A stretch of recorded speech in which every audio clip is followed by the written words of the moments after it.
কি অবস্থা? কতক্ষণ যাবত আমরা দুজন এখানে বসে আছি আর কোনো কথাবার্তা নেই, চুপচাপ চেয়ারে বসে আছে। মানে ফাইজলামি পাইছে নাকি এখানে? আমাদের সবার কি কোনো মূল্য নাই? সেটাই তো আমিও বুঝতে পারছি না, আমাদের সময়ের কি কোনো দাম নেই? উনি এখানে বসে বসে মজা করতেছে আর আমরা সেটা মজা দেখতে আসছি এখানে।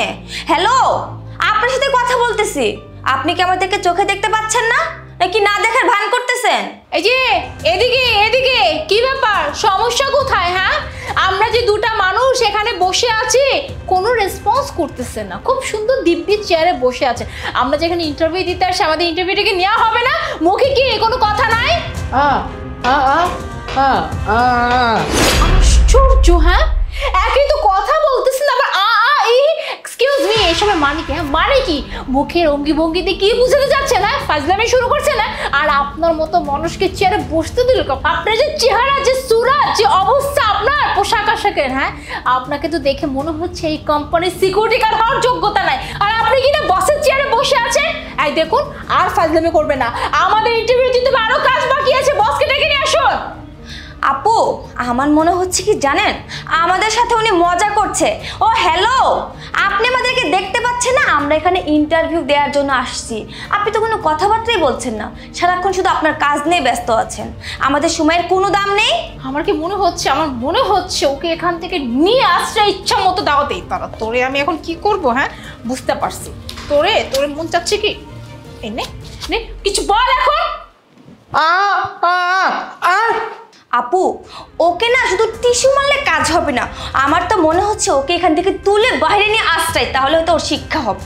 ওর কত বড় সাহস! হ্যাঁ, একই তো কথা বলছে না, এখন আবার মুখের অঙ্গি ভঙ্গি কেমন করে বেড়াচ্ছে।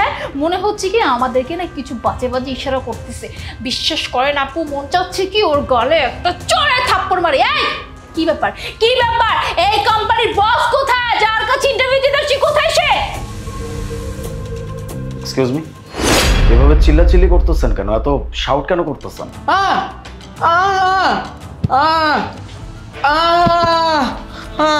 এক্সকিউজ মি, আপনি আবার কে? হ্যাঁ, একটা ঝামেলা নিয়ে বাঁচতেছি না আমরা দুজন, আবার আর একটু উদয় হয়েছে।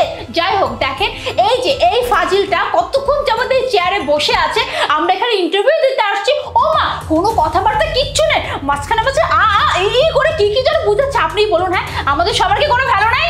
ওয়েট, কাকে কি বলতেছেন আপনি? আপনি জানেন উনি কে? এটা একটা কোম্পানির সিইওর চেম্বার। একটা কোম্পানির সিইওর চেম্বারে শুধুমাত্র কিন্তু সিইও ঢুকতে পারে। আচ্ছা ঠিক আছে, আপনার সবগুলো কথাই আমরা বুঝতে পারলাম, কিন্তু আমরা তো এখানে ইন্টারভিউ দেওয়ার জন্য আসছি, তাই না? কিন্তু আমাদের সাথে কেন মজা করা হচ্ছে? কে উনি? এখানে কেন বসে আছে? এখানে ওর বসার টোটাল রাইট আছে, যথেষ্ট রাইট আছে, দ্যাটস ওয়াই ও এখানে বসছে। আমি তো বললাম এইটা একটা কোম্পানির সিইওর চেম্বার, এই চেম্বারে কিন্তু সিইও আসতে পারে। ও এই কোম্পানির সিইও, ইভেন সাথে আমিও এই কোম্পানির সিইও। আমরা দুইজন এই কোম্পানির শেয়ার, ও আমার ছোট ভাই। হোয়াট?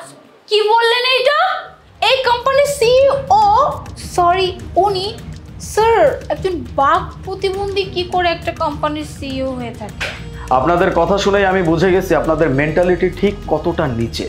আপনারা একটা মানুষকে নিয়ে কতটা নিচ পর্যন্ত ভাবতে পারেন। একজন মানুষ বাক প্রতিবন্ধী হয়েছে তো কি হয়েছে? তাকে যা ইচ্ছা তাই বলে অপমান করবেন, তার সাথে যেভাবে ইচ্ছা সেভাবে ব্যবহার করবেন। উনি এখানে বসে আছে কারণ এই চেয়ারে বসার টোটাল রাইট ওর আছে, দ্যাটস ওয়াই এখানে বসে আছে।